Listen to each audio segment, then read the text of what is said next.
Hey traders from around the world, happy hump day! It's your boy Jeremy Alexander Newsom with Real Life Trading, and it is indeed the 11th of May 2016. Hope you are fabulous. Let's talk about the SPY and what we got going on out here. So the SPY today, doing its thing, hanging out. So here's kind of my analysis. Again, we've been keeping the same exact analysis for the last few days.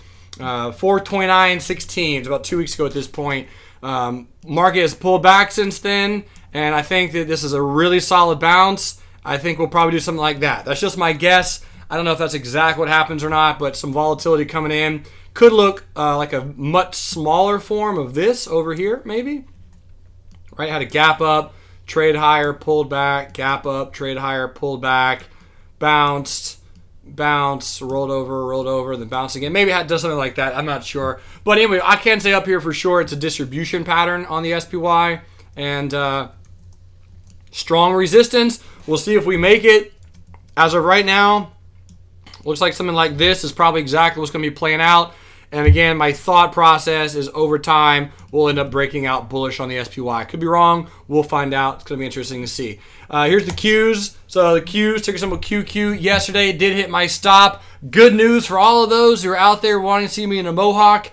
It's going to happen. Give yourself about 2 weeks, but I lost that wager. And more importantly, lost a little bit of money on the unravel. It just didn't work the way I anticipated it to. Simple as that. Nothing else I could do. Played it to the best of my ability. Entered here on the unravel. 4 days later and 2 solid points down, my 105 puts were still not as worth. We're still not worth the 106 puts when I unraveled them. So as strange as that sounds, they just weren't. So I don't know what happened on the options. Something was going crazy, implied volatility or whatever the case was. But the unravel worked as planned, just simply didn't play out. I can live with that. Mitigated my losses. Definitely lost, but lived to see another day. Speaking of mitigated losses, Amazon, pretty pumped about this one. So Amazon, I think most of you are aware, I mentioned this is a bullish gap and go. Very bullish on Amazon. Strong all-time high. So at this particular point in time, I got into a 630, 635 bull put spread. And then on the 3rd of May, I believe, I got into a 705, 710 bear call spread, completing an iron condor because that was above the all-time high. Well, as of yesterday, it gapped above the all-time high, gapped above this wick. This was a strong gap yesterday. So my analysis was pretty much right here. Planning to unravel in 1 to 2 days to see what Amazon does on a retest. Watched it this morning. It gapped up again this morning, and this was pretty much the play that I had on it. So you had a black candle right there on the 15-minute chart. You got a really nice new white soldier candle right there. And unraveled it. Trade worked out really, really well. Very happy about that one. So unraveled profitably the bear call spread on Amazon. All is well. What next on it though? Well, it's going to be interesting to talk about. So next on Amazon, ladies and gentlemen, check across the board. It is bullish. Interesting to see what's going to happen on that one. So looking for something like this over the next few days to weeks. A little bit of a trade higher, a little bit of a retest, and I'll be looking to buy the dip or buy the bounce. Amazon though, probably $1,000 company in the end of between the next year or two, and we'll likely see it split at some point in the next year or two. Very strong move. Great job for all those who have shares and for all those who are long. Bull put spread down here for anyone in that one, like Troy, George, Stan, all the other traders. Great job. Looks really good. Let's talk about Apple. Ticker symbol AAPL. Apple still hasn't closed below the $92 level. It's still hanging out right on that resistance. I still got the bull put spread on that one. Hanging out, seeing what's going to happen, waiting for it. Here's your exponential moving averages on Apple. Ticker symbol AAPL. EMAs are coming down. So at some point, if we start trading a little bit longer, unless we get a really strong bullish day tomorrow on Apple and on the markets, I'm probably just going to exit that bull put spread. Yes, it'll be for a loss, but the edge is definitely breaking down. The bullish edge is not massively there, and I think I've had my share of unravels on spreads this month, mostly because I'm also in a spread unravel on Costco. So Costco unraveled my bull put spread on Costco. Today's candle definitely helped out, so I moved my stop down on Costco to 148.80. Speaking of gap downs, ladies and gentlemen, good Googa Mooga. Today was like the Jumanji of gaps. Everything in the retail sector was gapping down, and it was a day to print money. OMG. OMG. Let's look at Macy's really quick. Macy's gap of the day.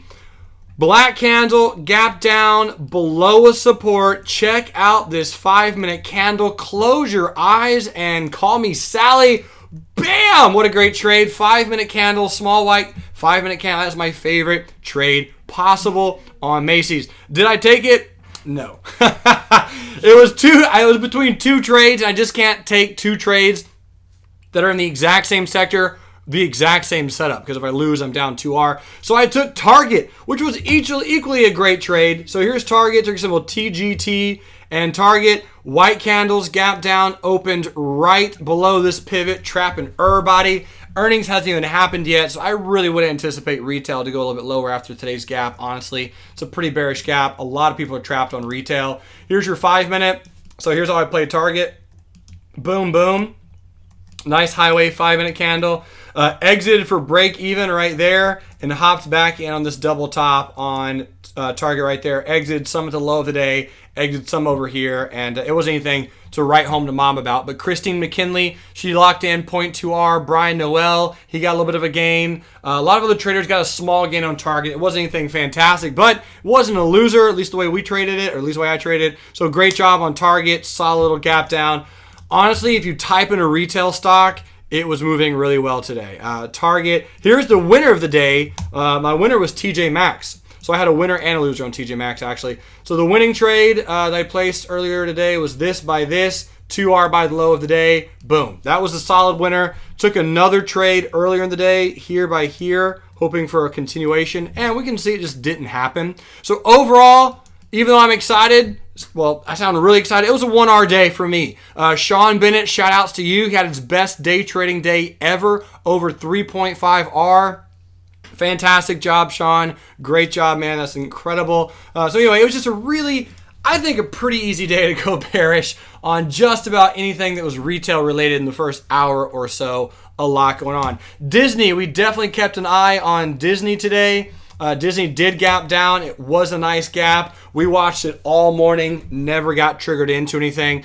So Disney, people are buying the dip. It's on the 50. A lot of volume comes in. As long as Disney can stay above this resistance / support right here, it should continue higher. If it does close below there, I think that Disney could get a little bit of oh, I messed up the pun. I was going to say it could get a little goofy, but I stumbled my words. Doesn't make any sense now. Solar City. Solar City had a nice little bearish gap down the other day, but it gapped to a support level. Here's the support level in Solar City. We got to bounce. It's filling the gap a little bit. Volume is coming in.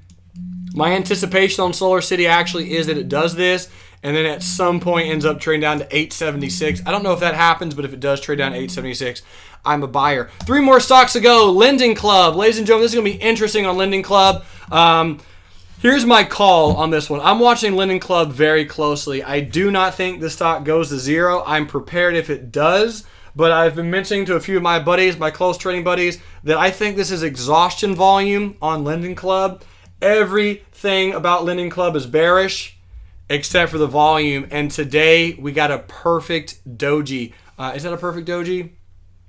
Oh, give me 1 second. Let me bring this over. I can't see. Yep, perfect doji ends with a perfect doji. So I was mentioning to my buddy Adam, I was like, I'm waiting for a doji to buy. There it is. So if Linden Club goes up, guys, know that I'll be a little bit happy because I'm actually bullish at this point.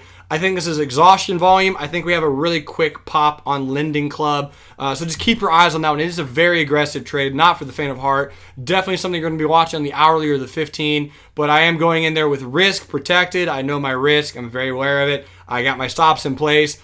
I just think it's exhaustion volume, guys. It's one of those too far, too fast kind of things. 2 other trades and then we're done. Credit Suisse, ticker symbol CS. I mentioned this one about a month ago, and we're back at it again. So the last time we talked about it was down here. Trade up nicely to this resistance, exited, locked in again, looking to the exact same thing again off of 13 bucks. Buy low, sell high on Credit Suisse and Deutsche Bank. Yep, gonna look to do it again. So Deutsche Bank, last time we traded it was from here, traded up to the 100 simple moving average. Daniel Westerholm and a lot of other traders exited right there at the 100.